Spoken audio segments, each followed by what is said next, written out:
Okay बच्चों, दो NCERT के एग्जाम्पल है, एग्जाम्पल 2 और एग्जाम्पल 3 बहुत ज्यादा इंपॉर्टेंट है क्योंकि लेंथी क्वेश्चन है तो आने के चांसेस बिल्कुल ज्यादा। ये तो वैसे मैं लेंथी तरीके से भी करा सकता हूँ, उसको मैं सिंपल तरीके से भी कराऊंगा।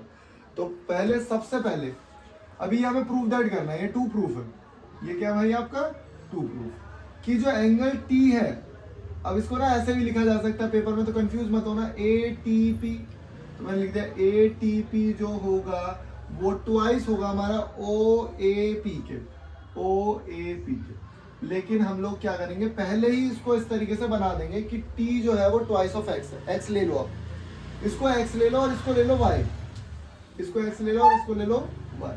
इससे क्या वो क्वेश्चन को सॉल्व करने में आसानी होगी। टीचर नंबर नहीं काटेगा, पूरे नंबर देगा क्योंकि वो फिगर देखेगा, फिगर बिल्कुल ठीक बना है, कोई दिक्कत वाली बात नहीं है। अब दो स्टेप देखने हैं, उस क्वेश्चन में भी दो स्टेप देखने हैं जो अगला कराऊंगा, इसमें भी दो स्टेप देखने हैं। मुझे पता है जो भी टेंजेंट है, जो भी टेंजेंट में ड्रॉ करूंगा, अगर मैं उसे सेंटर से ज्वाइन करता हूं तो वो कितना डिग्री का एंगल बनाता है, 90 डिग्री। तो ओ A T, O A T कितना हो गया, 90 डिग्री।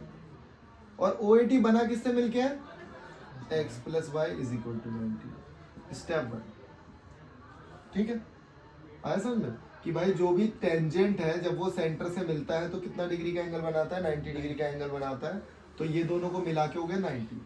दूसरा एंगल सम प्रॉपर्टी पता है, तो मैं यहाँ लिखूंगा angle T A Y, T A P plus, देखो T A P, T P A, T P A plus angle T is equal to 180। Angle sum property, angle sum property से ये statement लिख सकता हूँ, मतलब ये वाला एंगल प्लस ये वाला एंगल प्लस ये वाला एंगल। मुझे पता है ये दोनों एंगल बराबर होंगे, तो angle T A P is equal to T P ए।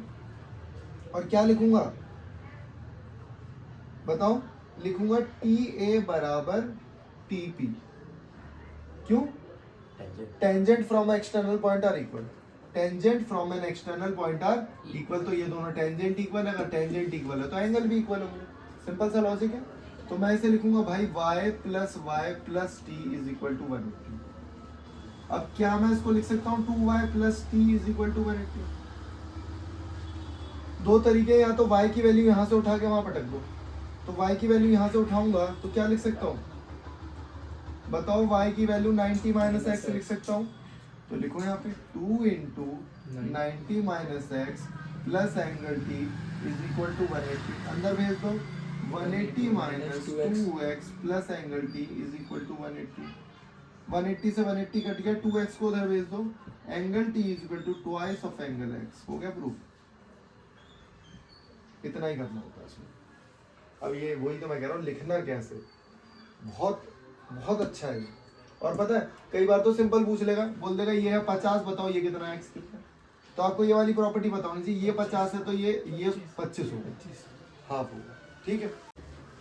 अब ये क्वेश्चन आता है तो ये आएगा 5 नंबर में। ये क्वेश्चन कितने नंबर में आएगा, लगभग लगभग 4 में तो आते ही।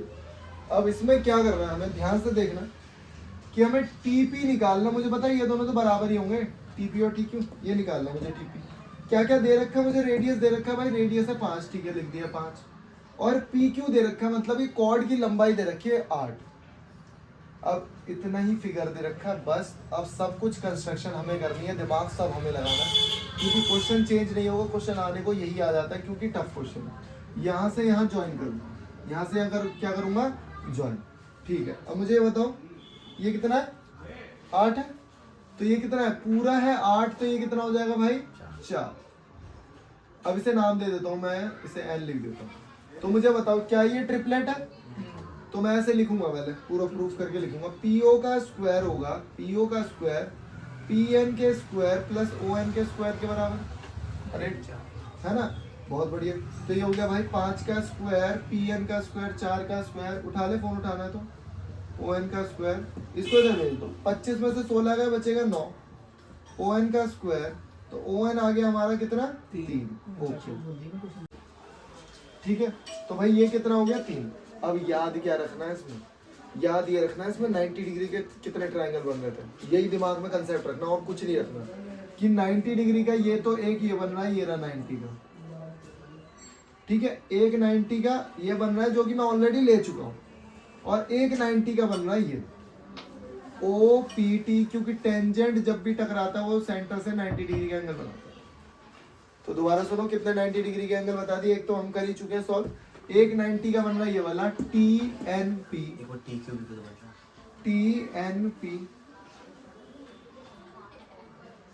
टी एन पी, हाँ ये नीचे वाला, अरे ये दोनों तो बराबर ही है ना, एक ही बात है। तो और एक बन रहा है हमारा O P T, O P T angle भाई टेंजेंट, जहां टेंजेंट टकराएगा सर्कल से और वो सेंटर से जोड़ दिया तो 90 बनेगा। अब बस यहाँ कुछ नहीं करना, पाइथागोरस लगा दिया। अब मैं एक और इस क्वेश्चन को आसान करूंगा, मैं इसको ले लूंगा y, इसको मैं क्या ले लूंगा y, और इसको मैं क्या ले लूंगा x। अब पाइथागोरस लगाऊंगा, ध्यान से देखना टीएनपी पे, इस छोटे वाले ट्रायंगल में पाइथागोरस। तो मैंने देखा 90 के सामने वाली साइड सबसे बड़ी होती है, तो मतलब मुझे पता है x का square is equal to y का स्क्वायर प्लस 4 का स्क्वायर। और यहाँ पे 90 बन रहा है, बड़ा वाला ट्रायंगल लूं अगर मैं, तो देखो ये 90 है ना, एंगल P 90 है, P के सामने कौन सी साइड है, 90 कौन सा ट्रायंगल है, OPT। अब OPT देख लो, OPT ये तो बहुत बड़ा वाला ट्रायंगल है, सबसे बड़ा वाला ट्रायंगल, तो इसके सामने कौन सी साइड है भाई, ट्रायंगल कौन सा है, OPT, ये पूरा ट्रायंगल है 3+1, ये है OT है, वो पूरा देखियो मत, इसको देख बड़ा बड़ा सा जो दिख रहा है, तो ये पूरा हो गया ना, ये पूरा ही तो होगा। तो 3 + y का square is equal to x का स्क्वायर प्लस 5 का स्क्वायर, ये भाई यही तो है मेरी हाइपोटेन्यूज, 90 के सामने वाली यही तो है। अब बस इस वाली इक्वेशन को सॉल्व करूंगा, और देखो इस वाली इक्वेशन को, अरे यहाँ क्या लिख दिया, 4 है, ठीक है सॉरी, बोल दिया करो ना, देख लेते हो तो।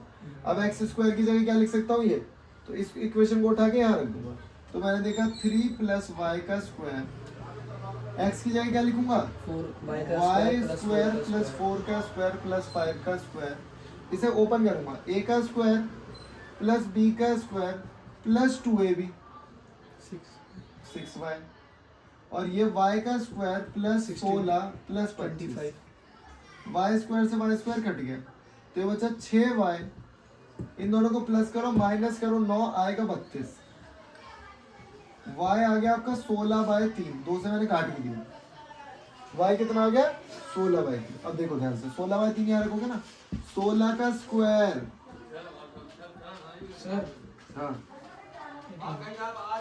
ये हो जाएगा, बोलो तो मैं डायरेक्ट कर रहा हूँ यहाँ पे, 16 का स्क्वायर 256 होगा, नीचे होगा 9, खुद करोगे इसे सॉल्व, अब मैं कर नहीं रहा। 16 का स्क्वायर 256, यहाँ नीचे 9 को एलसीएम लेके यहाँ पहुंचाओ, मल्टीप्लाई करोगे 16 से 9 को, 144 आएगा, 144 प्लस 256 400/9, तो जब मैं लिखूंगा 400/9 और मैं उसका करूंगा रूट, तो यहाँ पे x की वैल्यू आ जाएगी हमारी 20/3, x की वैल्यू कितनी आ जाएगी 20/3। इसको करो सॉल्व, ठीक है।